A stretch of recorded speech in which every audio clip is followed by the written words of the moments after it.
Dios les bendiga. Les voy a invitar a que abran la Biblia en el Evangelio de Juan. Nos quedamos en el capítulo 8, versículo 12.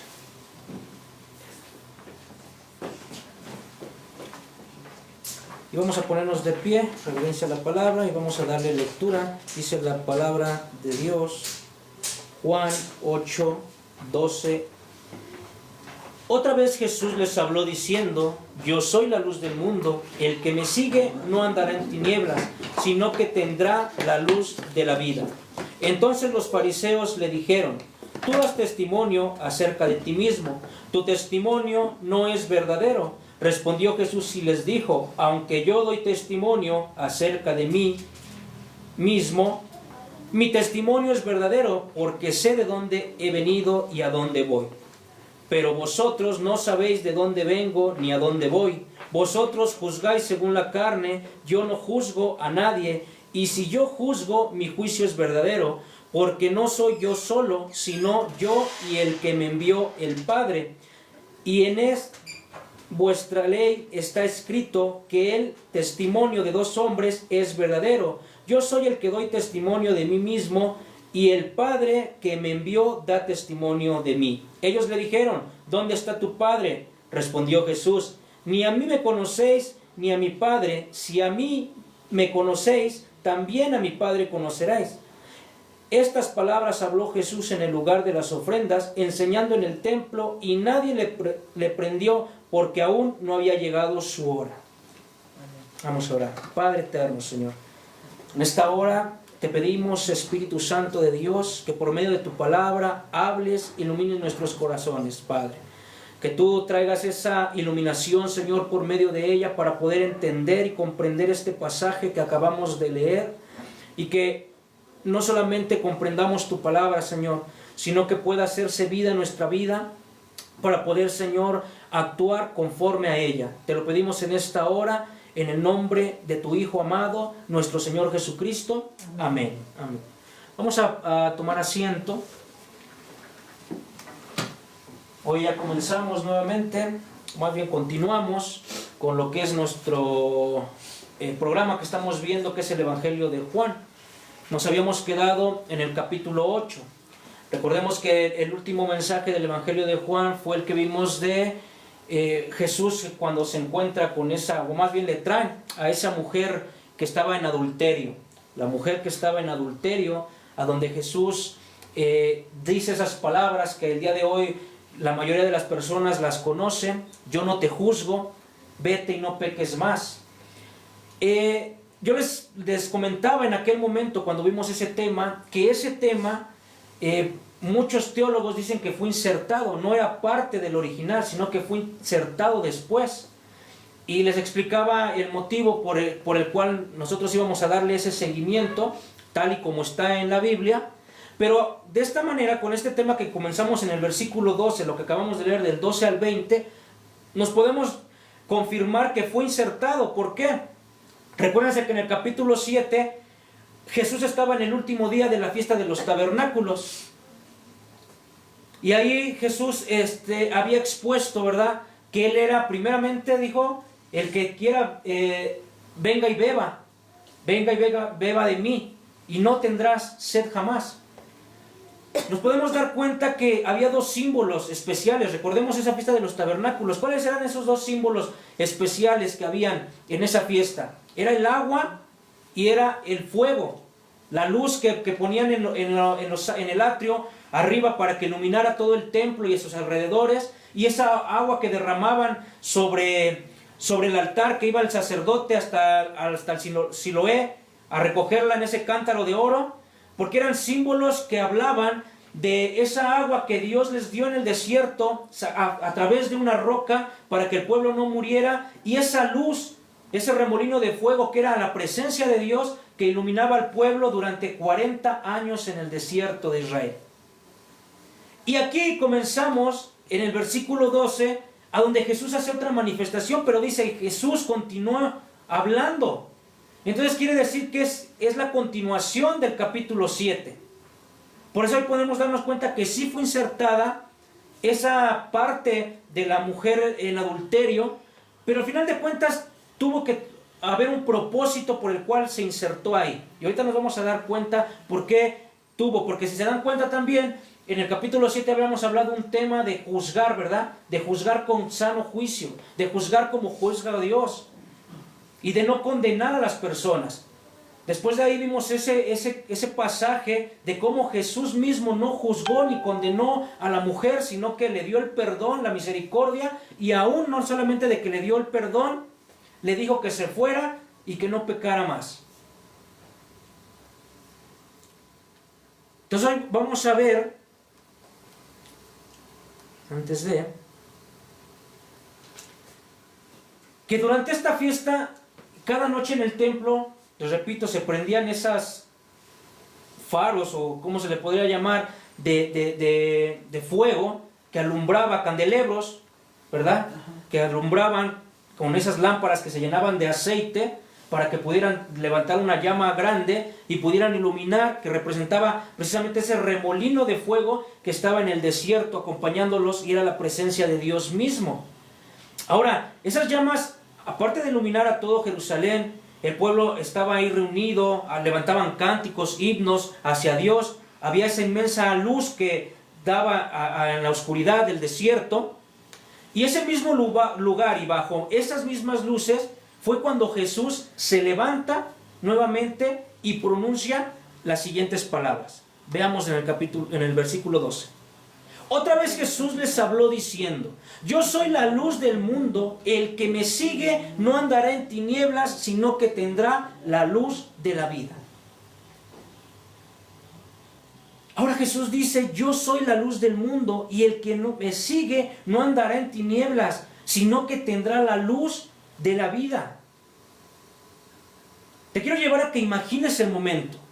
Mientras esos candelabros ardían, Jesús se levanta y nuevamente habla y afirma que Él es la verdadera luz, que es aquella que no se apaga, que es aquella que ilumina no solo en una fiesta solemne que estaban haciendo, sino esa luz que ilumina el alma de todo el ser humano. Aquí Jesús está usando que cada palabra tiene un peso eterno, porque aparte dice: yo soy. Nuevamente Juan nos muestra en este evangelio, cuando dice Jesús yo soy, está utilizando la misma frase, las mismas palabras que utilizó Dios cuando se le apareció a Moisés en esa zarza ardiente. Cuando lo manda con Faraón para que deje libre a su pueblo, ¿qué le dice? Y cuando me acerque, ¿qué le voy a decir? Que quién me envió. Y Dios le dice: dile que te envió yo soy. El yo soy, el todopoderoso, el eterno. Y esas mismas palabras las está utilizando Jesús. Yo soy la luz del mundo. Ahora, también entendamos, lo que estaban haciendo era un acto solemne. Estaban prendiendo esas lumbreras, queriendo decir que era en un momento lo que fue Dios, trayendo luz al pueblo de Israel. Ese remolino de fuego que se levantaba en la noche en medio del pueblo era Dios mismo. Y aquí Jesús está diciendo: yo soy la luz.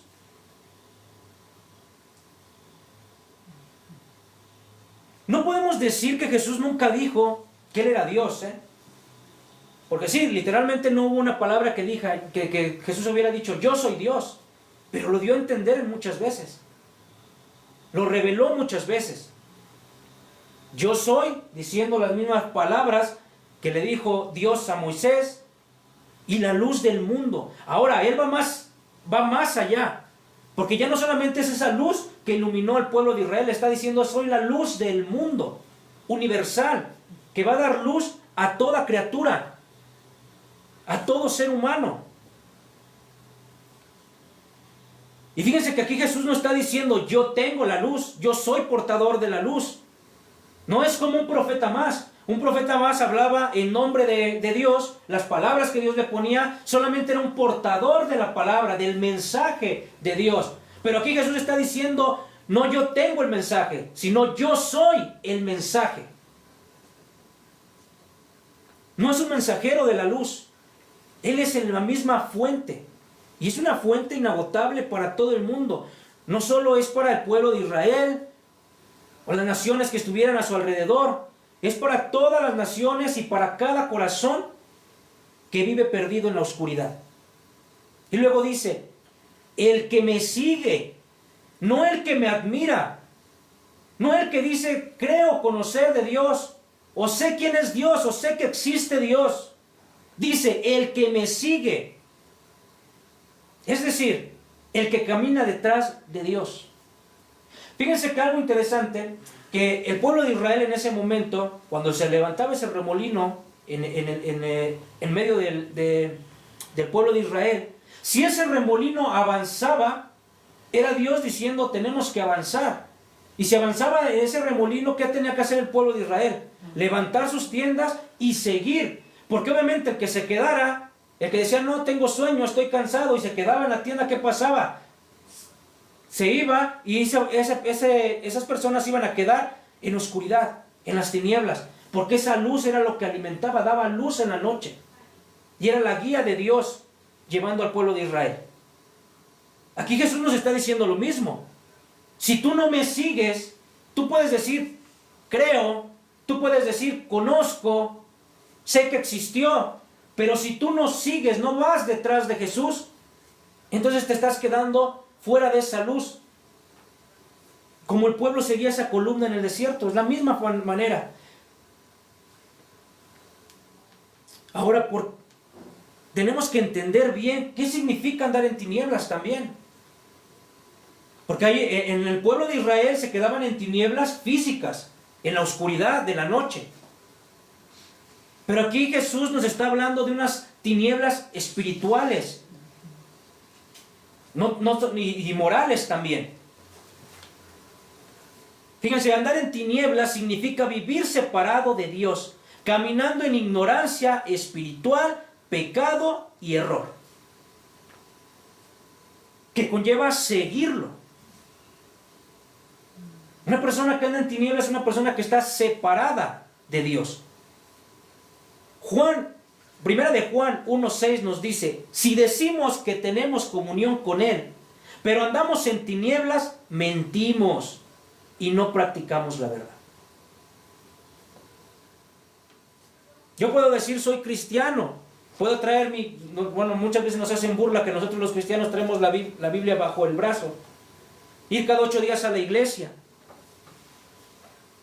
Pero si mi vida no refleja una vida conforme a la voluntad de Jesús, entonces quiere decir que yo no ando en la luz, sino ando en las tinieblas. Y aquí nos dice Primera de Juan 1:6, si decimos que le seguimos, que tenemos comunión con Él, pero andamos haciendo las cosas de las tinieblas, entonces mentimos. Nos estamos autoengañando y queremos engañar a las demás personas, porque no estamos practicando la verdad. Así que andar en tinieblas es vivir habitualmente sin la luz de Cristo. Es vivir sin obedecer la verdad revelada de la palabra de Dios. Las tinieblas representan en la Biblia, vamos a entender eso el día de hoy, 3 cosas importantes en la Biblia. Representan 3 cosas en la Biblia, las tinieblas. Número 1 es la ignorancia espiritual. Efesios 4:18. Teniendo el entendimiento entenebrecido, ajenos de la vida de Dios por la ignorancia que en ellos hay por la dureza de su corazón. Esto quiere decir que es vivir sin el discernimiento, sin conocer realmente quién es Dios. ¿Cómo? ¿Cómo? A ver. No puedes decir eso porque si una persona, yo soy evangélico, me llevo mi Biblia bajo el brazo cada 8 días, voy a las reuniones, canto, ¿cómo puedes decir que yo ando en tinieblas o que tengo una ignorancia espiritual si conozco la palabra de Dios? Conozco versículos hasta de memoria. ¿O cómo? ¿Cómo puedes decir eso? Si yo soy un católico bien formado, que voy a misa cada 8 días, que tengo comunión, que tengo mis sacramentos, que asisto a todas las cosas que me pide la iglesia, y conozco la palabra de Dios tal y como me la dan en el catecismo, ¿cómo puedes decir que yo tengo una ignorancia espiritual? Porque no solo es saber, sino es querer saber lo que Dios dice y seguirlo a Él, hacer su voluntad. Ahorita nos vamos a dar cuenta de esto. Número 2, el pecado mortal también son tinieblas. Juan 3, 19 al 20. Y esta es la condenación, que la luz vino al mundo, y los hombres amaron más las tinieblas que la luz, porque sus obras eran malas. Porque todo aquel que hace lo malo aborrece la luz y no viene a la luz para que sus obras no sean reprendidas. ¿Qué nos dice la palabra de Dios? Que todo aquel que está haciendo las cosas malas, las cosas del mundo, son hombres que no aman la luz, sino al contrario la aborrecen. Y no quieren acercarse a la luz, porque acercarse a la luz de Jesús es que quede expuesto todas sus obras malas. Y muchos no quieren dejar sus obras malas, porque el pecado causa una cuestión de placer. También causa dolor, pero parece que a las personas les gusta ser masoquistas, ¿no? Les gusta que sentir placer momentáneo, pero también después dolor, y se acostumbran a vivir una vida así, de tristezas y de dolor, que va acumulando cargas, culpas, frustración en la vida del ser humano. Andar en tinieblas es vivir de una manera que no quiere seguir la vida de Cristo. No quiere que su pecado sea revelado. Y vivir justificando lo malo, evitando la confrontación de la verdad. ¿Cómo nos podemos dar cuenta de estas personas? Son personas que justifican lo malo. Cuando tú sales a predicar, o las personas que hemos salido muchas veces a evangelizar allá afuera a las personas, hay una frase que la mayoría te dice: es que nosotros no somos malos. Yo no he matado a nadie, yo no robo. Se van siempre a los pecados más significativos, ¿no? O más extravagantes. No reconocen que mentir, envidiar, andar de chismoso, andar en la tomadera, andar en la fornicación, en el adulterio, lo ven como menos. Y no se dan cuenta que eso es pecado. Y eso nos separa de Dios. Nos pone en un lugar del reino de las tinieblas y no en el reino de Dios. Y justificamos todo lo malo. Hay una frase que yo llegué a utilizar muchas veces también en el mundo, cuando tenía esa vida, en el pasado, que era: pero si yo no le hago mal a nadie. Yo tomo y me drogo con mi dinero, con el que me gano, yo no ando robando ni ando pidiendo. Una frase que utilizaba y que he escuchado utilizar a muchas personas. Pero que no nos damos cuenta que ese estado o esa vida trae miseria a las personas que están a nuestro alrededor. Yo que estuve en los movimientos de Alcohólicos Anónimos, hay un grupo que se llama Al-Anon. Ahí llegan personas que no toman, que no se drogan. Dicen: entonces, ¿por qué estás en un grupo? Porque son personas que vivieron con un familiar que se drogaba y que se alcoholizaba. Que sus emociones están tan dañadas porque tuvieron un papá alcohólico, drogadicto, o una mamá alcohólica y drogadicta, que quedaron tan dañados que tienen que ir a un grupo a buscar una sanidad para quitarse toda esa vida que trajeron. Y si hiciéramos un estudio completo de la Biblia, nos daríamos cuenta que hay infinidad de pasajes que hablan de una persona que, si está en ese estado, cómo trae esa miseria a la familia.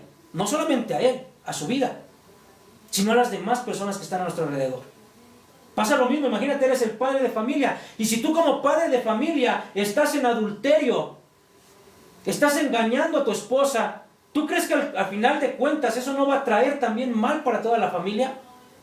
No solamente para ti, no solamente para tu esposa, para tus hijos. Y posiblemente una cuestión de ese tipo, de ese pecado, pueda hacer que tus hijos traigan un tropiezo más adelante. Entonces es a lo que voy. Justificamos lo malo. Lo justificamos con cosas buenas. O tratamos de desmeritar y decir: bueno, no pasa nada. Es mi vida y así yo la quiero vivir. Pero quiere decir aquí la palabra de Dios que no se acercan esas personas a Cristo porque no quieren dejar esa manera de vivir. Y número 3, también andar en tinieblas significa un demonio satánico. Colosenses 1:13, el cual nos ha librado de la potestad de las tinieblas y trasladado del reino de su Hijo amado. Esto quiere decir que las tinieblas representan el reino caído, el reino de Satanás. La persona que anda en tinieblas está bajo el dominio del enemigo, no bajo el dominio ni el gobierno de Cristo. Por eso, cuando una persona es salva, Dios lo traslada de ese reino a otro. Imagínense,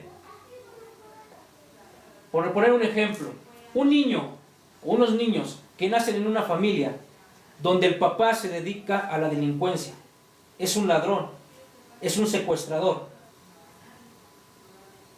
¿Cuál crees que vaya a ser el futuro de esos pequeños el día de mañana?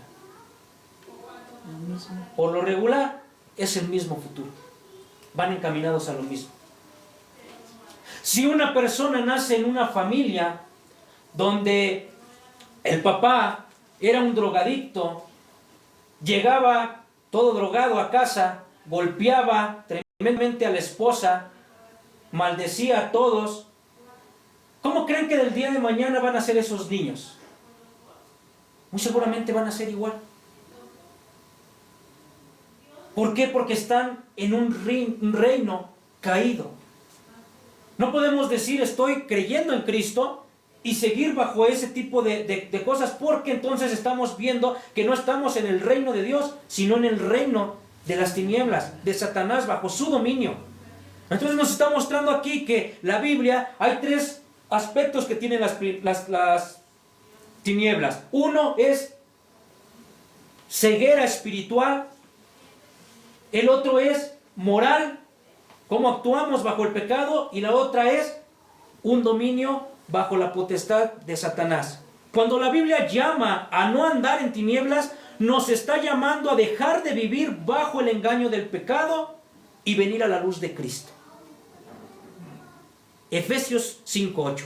Porque antes erais tinieblas, pero ahora son luz en el Señor. Anden como hijos de luz. ¿Qué quiere decir esto? No se trata solo de portarse bien, sino de ser regenerados por el Evangelio, tener una nueva naturaleza y caminar conforme a esa nueva naturaleza en Cristo Jesús. No portarse bien. No es abstenerse, porque eso también es legalismo. Hay personas que piensan que abstenerse de cosas, eso los hace ser mejores. Eso los hace no caer en pecado. Como aquellos que dicen, en estas fechas no podemos comer carne porque es pecado. No lo como, entonces ya estoy portándome, ya tengo una buena comunión con Dios. En la iglesia cristiana hay muchos que piensan, no escuches música secular, porque si escuchas música secular estás cayendo en el pecado. Entonces piensan que abstenerse de no escuchar esa música. Hay muchos cristianos que no permiten que tomen café. Hay otros que no permiten que se vistan las mujeres de pantalón. Empiezan a poner un montón de cosas legalistas, pensando que abstenerse de hacer eso es portarse bien y tener una buena relación con Dios. Pero más sin en cambio aquí la Escritura nos está diciendo, no, tú tienes que hacer esas obras, tienes que ver ese comportamiento. ¿Por qué? Porque tú estás en Cristo y esa nueva naturaleza te hace ser de esa manera. Si tú haces las cosas por obligación, porque la palabra o porque en una iglesia se están predicando que debes de actuar de esa manera y lo haces obligadamente, estás engañándote. Y eso no te va a liberar, porque eso debe de ser una convicción de la naturaleza del hombre. Cuando llegas, cuando te das cuenta, cuando cae en tu mente, en tu conciencia, por parte de Dios, que lo que estás actuando no te va a llevar a un camino correcto. En ese momento es cuando dices, entonces, ¿qué hago? Yo la otra vez publicaba en mi muro de Facebook una reflexionando acerca de mi vida, de lo que yo viví cuando estuve metido en el alcoholismo y en la drogadicción. Y yo ponía, era como ese náufrago que se encuentra en las aguas. Imagínense que estás naufragando en las aguas y de repente ves un salvavidas. ¿Qué vas a hacer? Te vas a aferrar a ese salvavidas como la única fuente de vida, de poder recuperar tu vida. Porque si no te agarras a ese salvavidas te vas a morir. En un momento de mi vida fue así para mí Dios. Y lo sigue siendo al día de hoy. Si yo quiero cambiar y veo que he visto que mi vida la llevaba en un camino del error, en un camino que iba hacia el mal, ¿qué tenía que hacer? aferrarme a ese salvavidas, aferrarme a Cristo Jesús, como si Él me fuera a dar la vida. ¿Por qué las personas caen? ¿Por qué las personas vuelven nuevamente de donde Dios en un momento los estaba sacando? Porque no se aferran. Porque en su mente y en su corazón todavía piensan que no necesitan mucho de Jesús. Fíjense lo que dice el versículo 13. Entonces los fariseos le dijeron: tú das testimonio acerca de ti mismo, tu testimonio no es verdadero. Aquí estamos viendo la actitud religiosa de los fariseos. En lugar de humillarse ante ella, ante esa luz, y pues la empiezan a cuestionar. Ellos le responden con un argumento legal: tu testimonio no vale, porque viene de ti mismo. Le están citando la Escritura, lo que vimos en el capítulo 5 de Juan, de Deuteronomio 19:15, cuando dice que legalmente, bajo la ley de Moisés, tenían que tener 2 testigos para poder marcar la inocencia. Pero aquí estamos hablando de algo espiritual, no estamos hablando de un término legal. No es que Jesús había matado, había robado, había adulterado. No, estamos hablando de que Jesús estaba diciendo: yo soy la luz. Algo espiritual. Pero esa objeción no era por eso jurídica, sino era espiritual. Ellos no pueden reconocer la autoridad de Cristo porque no pueden ver quién es Él. Ceguera espiritual. Lo que vimos no es que no tuvieran evidencia de quién era Jesús. Jesús ya había hecho muchos milagros. Jesús ya había cumplido ciertas partes de las Escrituras hasta ese momento. Había hablado con poder divino. No decía que la gente se asombraba de la forma que explicaba y que enseñaba Jesús, con una autoridad propia. Pero entonces, ¿de dónde viene su incredulidad de los fariseos? No nace de esa falta de pruebas, sino de un corazón ciego que no quiere salir de la tiniebla. Así es que el corazón del hombre sin Dios siempre se va a atrever a juzgar la vida o la luz, mientras ellos siguen permaneciendo en la oscuridad. Y hoy mismo hacen muchos lo mismo. Cuestionan a Cristo, discuten su palabra, pero no se examinan a sí mismos. La verdadera ceguera espiritual no consiste en no saber, sino en no querer ver. Claro ejemplo, los fariseos eran maestros, intérpretes de la ley. Ellos conocían la ley de pies a cabeza. Entonces, si ellos conocían la ley, ¿por qué no podían ver lo que era Jesús? Porque ellos no querían. Porque ese Jesús a ellos no les llenaba. No era lo que ellos imaginaban. ¿Cuántas personas actualmente viven así? Quieren buscar un Dios que se iguale a ellos. Sí me gusta ir a eso de la palabra, pero no me gusta como que eso de que no podemos fumar, o de que no podemos andar en las discotecas, o cuestiones de ese tipo. Cada quien quiere hacerse su Dios, ¿no? Es como si trajéramos una lista y le dijéramos: a ver, hermano, ¿a usted cómo le gusta a Dios? Ah, es que fíjate que yo soy homosexual y no me gusta eso de que dice que no acepta a los homosexuales. Ah, ¿a ti te gustaría entonces un Dios que aceptara tal y como eres así? Sí, así me gustaría. ¿Tú cómo eres, hermano? Es que yo soy muy chismoso, me gusta mucho el chisme. No me gusta ese Dios que dice que los chismosos no heredarán el reino de los cielos. Ah, no te preocupes, pásale, mira, aquí quitamos y hacemos un Dios tal. O sea, hay personas que no quieren que seamos como su imagen y semejanza de Dios, sino que quieren que Dios sea a la imagen y semejanza de nosotros mismos. ¿Sí entendemos? Por eso es que no se quieren acercar. ¿A quién le va a gustar venir a Dios y dejar las cosas que a ellos les gustan? Número 14, respondió Jesús y les dijo: aunque yo doy testimonio acerca de mí mismo, mi testimonio es verdadero, porque sé de dónde ha venido y a dónde voy, pero vosotros no sabéis de dónde vengo ni a dónde voy. Fíjense, aquí Jesús revela su plena conciencia divina, su ser. Él sabe de dónde vino, viene del Padre, el que lo envió. ¿Y a dónde va? Va a regresar al Padre. Su origen y su destino son celestiales. Los fariseos, en cambio, no entienden nada de esto.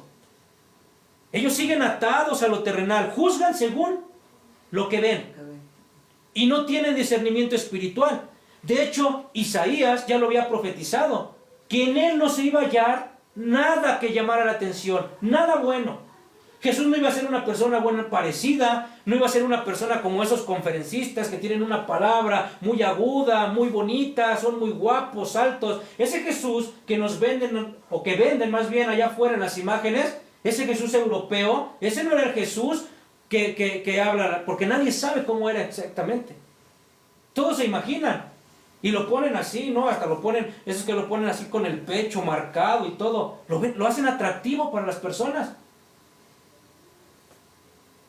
Pero ese no era verdaderamente Jesús, no sabemos. Quizá a lo mejor, si Isaías había dicho que no iba a haber algo atractivo hacia él que lo atrajera a las personas, muy seguramente Jesús físicamente, a los ojos naturales de las personas, a lo mejor Jesús era alguien feo, como lo que podemos decir. No es de buen parecer. Porque no había atracción.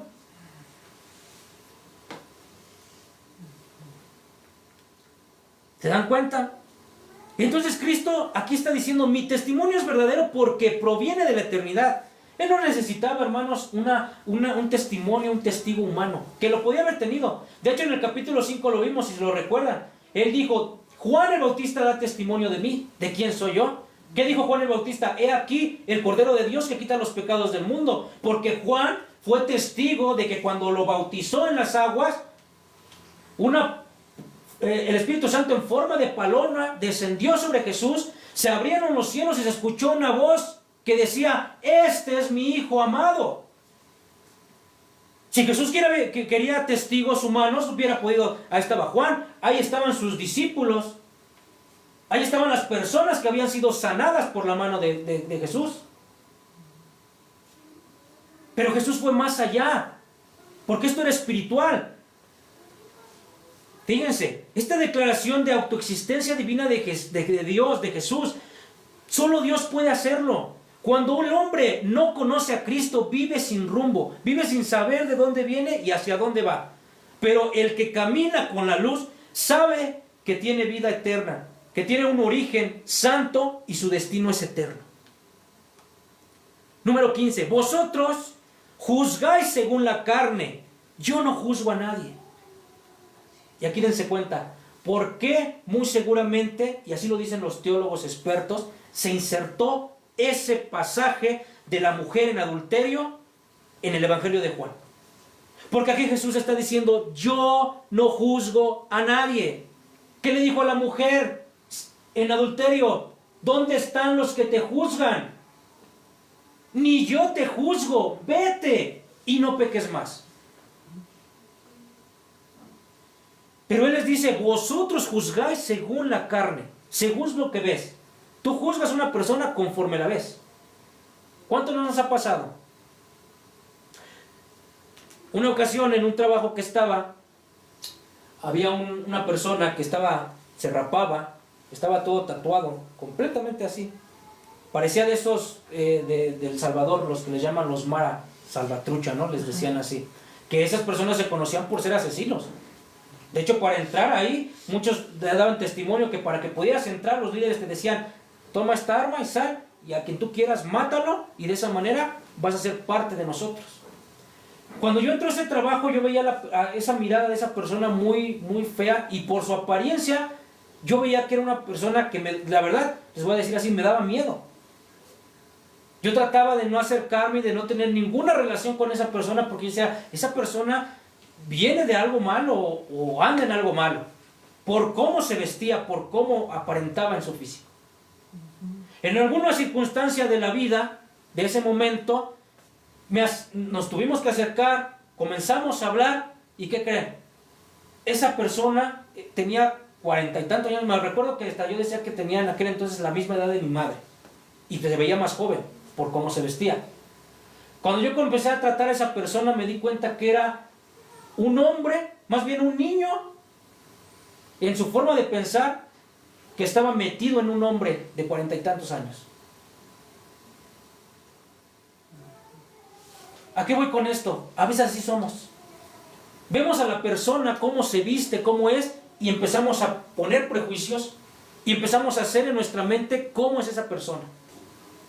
Pero hasta que nos acercamos a la persona, es como nos damos cuenta qué en realidad es esa persona.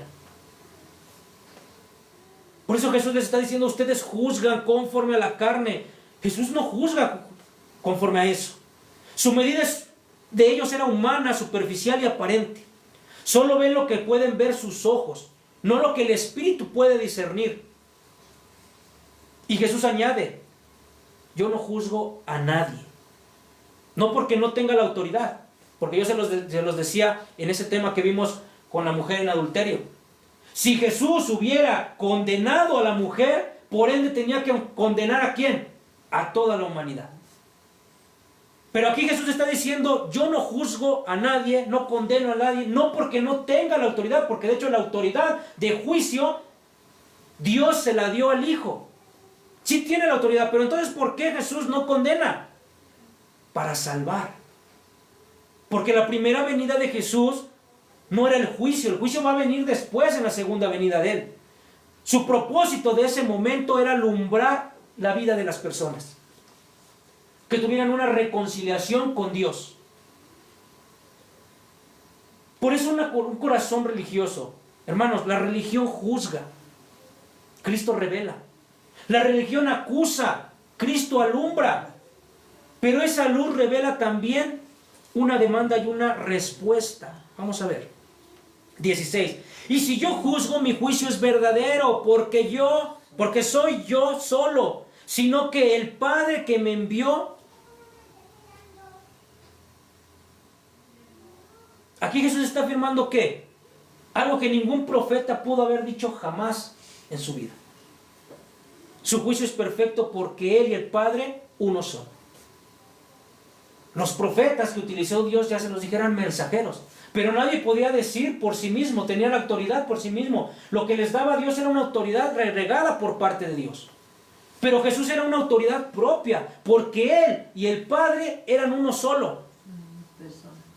Y podemos entender que entonces Jesús no actúa independiente, sino en esa unidad con el Padre. Y aquí vemos perfectamente esa armonía de la Trinidad. El Hijo no hace nada fuera del Padre, ni el Padre hace algo fuera del Hijo. Cuando Cristo juzga, su juicio no falla, porque su juicio es verdadero.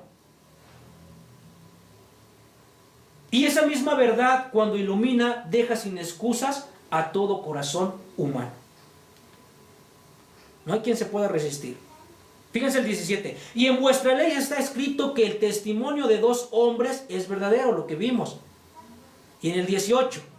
Y yo soy el que doy testimonio de mí mismo, y el Padre que me envió da testimonio de mí. Él se cuenta. Ellos estaban tomando esa cuestión de los testigos como hombres. Pero Jesús va más allá. No necesito de ningún hombre para que pueda venir y dar testimonio de mí. Yo mismo doy testimonio de mí, y el Padre también da testimonio de mí mismo. ¿En qué aspecto da testimonio el Padre? En el bautismo, ya se los dije, dijo, este es mi Hijo amado, por las obras, los milagros que hacía, por el cumplimiento de la palabra, a las cosas que estaba haciendo, las señales que estaba cumpliendo Jesús. ¿Quién daba testimonio? Las mismas escrituras que interpretaban, que se creían conocedores los fariseos, las mismas escrituras daban testimonio de Jesús.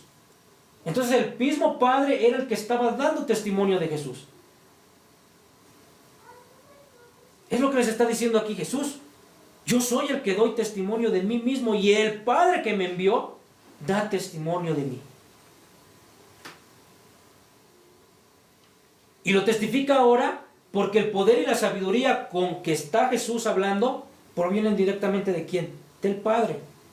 Pero el corazón de los fariseos no quieren reconocerlo. La luz brilla, la tienen ahí enfrente, es Jesús, y ellos siguen cerrando sus ojos. Se siguen oponiendo. Porque ya les dije, no les parece ese Jesús, ese Mesías a ellos. Número 19. Ellos le dijeron, ¿dónde está tu Padre? Respondió Jesús, ni a mí me conocéis, ni a mi Padre. Si a mí no me conocéis también, si a mí me conocéis, a mi Padre conoceráis también. Y esa es la tremenda ironía de ellos, de los fariseos. Piensan conocer la Escritura, Pero aquí Jesús les está diciendo, ustedes no conocen al Padre. ¿Cómo puedo decir eso? ¿Cómo puedes decir eso de un cristiano modelo que se ve, que estudia, que tiene mucho conocimiento de la palabra? ¿Cómo puedes decir de una persona así, que no conoce a Dios, si conoce mucho de la Escritura? ¿Por qué creen? Porque la religión sin Cristo es solo oscuridad disfrazada de luz. Jesús no les estaba diciendo aquí que ignoraban ellos la doctrina, porque la sabían. Ellos sabían de la doctrina. Ellos sabían de la ley. Ellos sabían de las tradiciones, de las fiestas. Ellos conocían todo eso. Pero aquí Jesús les está diciendo, no tienen una relación con el Padre. Todo lo hacen bajo una religiosidad. Esto de relación, fíjense, utilizamos mucho los evangélicos, los protestantes, y los católicos mucho nos hacen burla de esto. Dicen que eso es mentira. Tener una relación con Dios, eso lo sacamos, es un invento de nosotros. Mas todos aquellos que hemos pasado y hemos experimentado ese cambio, nos podemos dar cuenta a qué se refiere con una relación con Dios. Obviamente, si eres una persona que no has vivido, no has tenido esa transición, porque no has nacido a una nueva criatura, no has tenido esa relación con Dios, lo sigues viendo lejano. Pero cuando tú ya te acercaste a Dios, lo ves cercano, lo ves como un padre, lo ves como ese amigo, lo ves que como ese momento de circunstancia de que no sabes qué hacer, vienes y oras y sabes que Él te está escuchando. Eso se llama una relación con Dios. Los fariseos hacían, yo me imagino que sus oraciones eran muy, ¿cómo le puedes llamar? Muy buenas, muy grandes, se usaban palabras muy profundas, no sé. Dicen que ellos se levantaban, ¿no? Se paraban así en las plazas, levantaban las manos y hacían unas oraciones repetidas y largas. Quizá muchos de ellos hasta a la hora de enseñar eran muy buenos oradores al enseñar la Escritura. Eran muy buenos maestros. Pero Jesús les está diciendo, pero no conocen al Padre, no tienen una relación con Él. Entonces, ¿qué pasa con las personas que creen conocer, pero no hacer?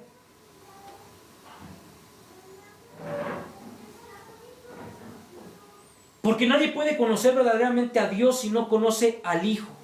Todo intento de conocer a Dios fuera de Cristo es vano. Y todo corazón que se enorgullece de su conocimiento, pero no se rinde a la luz, sigue siendo ciego como el de los fariseos.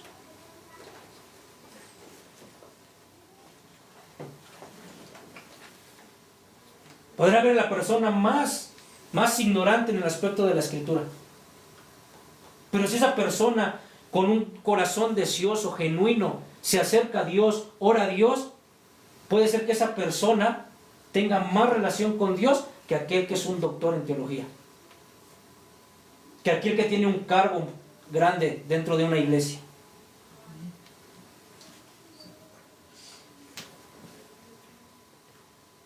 Por eso les chocaba a los fariseos que los expusiera Jesús de esa manera.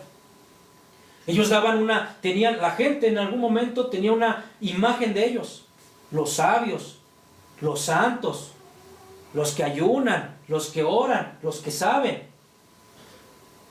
Imagínense eso. Y que Jesús cuando se encontraba y se enfrentaba con ellos y había la gente de su pueblo y Jesús los confrontaba, los exponía, los ridiculizaba, que ellos siendo los sabios, los eruditos, no tenían una relación con Dios. Imagínense cómo hervían ellos por dentro. ¿Por qué querían matarlo? Y su corazón, en su soberbia, en su orgullo, en lugar de decir, sí es cierto, conozco mucho, pero tiene razón, no tengo una relación con Dios. En lugar de humillarse y de decir, es verdad, lo reconozco y me humillo, no, su corazón se cerraba más y decía, lo tenemos que matar. Hasta que lo cumplieron. Pero no lo cumplieron por sus deseos carnales, fue porque fue la voluntad de Dios. Fíjense en el 20. Estas palabras habló Jesús en el lugar de las ofrendas, enseñando en el templo, y nadie le prendió porque aún no había llegado su hora. Y aquí el detalle que nos está dando el apóstol Juan no es un detalle menor. El lugar donde estaba Jesús hablando estas palabras era el lugar donde estaban los cofres de las ofrendas, justo en el atrio que le llamaban el atrio de las mujeres, ahí en el templo. Ahí era donde se encontraban los candelabros prendidos. Quiere decir que el Señor estaba hablando esas palabras ahí, en el lugar donde estaba la llama ardiendo. En ese mismo lugar, Él estaba hablando estas palabras, diciendo: yo soy la luz del mundo. Entonces aquí Jesús estaba hablando de una luz mayor, de una luz que no dependía de un aceite ni del fuego humano. Aunque muchos lo odiaban, ¿qué dice aquí? Nadie lo pudo tocar porque el tiempo estaba en las manos del Padre. Aquí comprendamos algo bien interesante. Nada ni nadie puede impedir el plan soberano de Dios. Dice por ahí un dicho, no sé si sea de aquí de México, de dónde, ¿no? Cuando no te toca, ni aunque te pongas, y cuando te toca, aunque ni te pongas, ¿verdad? Ajá. En el plan y en la soberanía de Dios, cuando Él tiene un plan perfecto, hermanos, se va a cumplir porque se va a cumplir.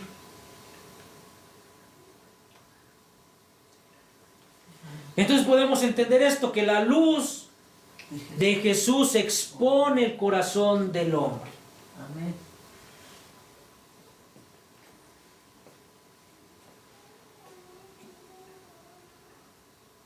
Expone el corazón del hombre. Este texto no es una descripción poética o histórica. Es un espejo espiritual donde nos tenemos que ver. Cristo no dijo: yo soy la luz del mundo para decorar nuestras ideas religiosas, sino para exponer nuestro corazón. ¿Qué hay en nuestro corazón? ¿Qué hay en lo oculto? Donde su luz entra y que no deja nada oculto. Él ilumina el orgullo religioso, ilumina la hipocresía del ser humano, el pecado que está en lo muy secreto, las tinieblas de la incredulidad. Y si hoy su luz está alumbrando algo en ti, algo en mí, una mentira quizá ahí en lo profundo todavía hay una falta de perdón que no hemos podido perdonar, quizá ahí hay un corazón dividido que todavía está teniendo odios, envidias, hay cosas ahí en nuestro corazón. Hoy Dios nos está diciendo: no huyas de esa luz. Porque huir de la luz es amar las tinieblas. Quiere decir que entonces todavía no me quiero acercar a la luz de Dios. Pero venir a la luz es encontrar vida. Por eso en el desierto, cuando el pueblo de Israel veía moverse la columna de fuego, ellos se movían tras de ella. Si se quedaban atrás, quedaban en oscuridad. Y hoy Cristo sigue moviéndose y te sigue llamando a los que lo sigan de verdad. Que no sea con palabras, que no sea nada más de pensamiento, sino con una obediencia. Quizás has estado cerca de la luz, pero no has estado en ella. Quizás has oído de Cristo muchas veces, pero aún vives bajo tinieblas. Hoy Jesús te dice: sígueme y no andarás más en tinieblas. Este puede ser el último llamado a tu conciencia. No endurezcamos nuestro corazón. La luz de Cristo no solo alumbra, también quema lo que es falso, purifica lo que es impuro y guía todo aquello que está perdido. Por eso hoy Jesús dice: ven a mí, ven a Cristo. No lo esperes a mañana, no lo dejes para después, porque quizá el mañana y el después ya no exista. Ven hoy, porque si rechazas la luz, lo único que queda va a ser una oscuridad eterna. Pero si aceptas esta luz, tendrás vida en abundancia con Cristo eternamente y para siempre. Ponte de pie.